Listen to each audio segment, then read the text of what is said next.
When a myofascial structure has lost extensibility, it can be due to the contractile components within the muscle. And this is largely a neurophysiological response. So when a muscle loses extensibility and appears to be short on length testing, the contractile components can be upregulated and over-recruited and can contribute to a loss of range of motion. Now, the techniques that have been shown to be very effective on changing contractile tissue extensibility use processes of autogenic inhibition or reciprocal inhibition.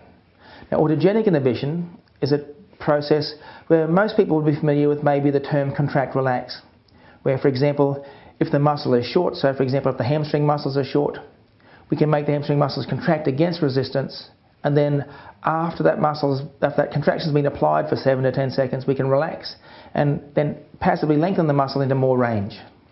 Okay. This process works on the Golgi tendon organ. The Golgi tendon organ is the neurophysiological structure that is the transducer behind the contract-relax or autogenic inhibition.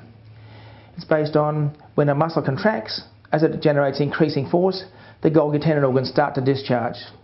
The Golgi tendon organs provide an autogenic inhibition to protect the muscle against contracting too hard. So if a muscle contracts too hard, it starts to downregulate itself so it can't damage itself. So the contract-relax technique, where we make the muscle that is short and has lost extensibility contract first, then as you increase the force of that contraction, we start to discharge the Golgi tendon organs. The Golgi tendon organ passes an afferent information back into the spinal cord, and then there's a reflex loop, comes back to the same muscle and inhibits its overactivity. So it allows it to relax afterwards. So then we can apply a passive stretch and regain more range. This technique is the technique of choice to use when a muscle is atrophied and has lost extensibility. So for example, post-immobilisation shortening.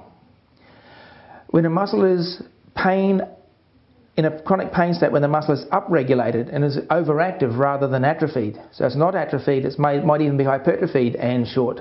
This may not be the most appropriate technique, but it is the appropriate technique for a muscle that is atrophied and has lost extensibility, and we want to regain extensibility and make that muscle do contractile work as well to recover from atrophy.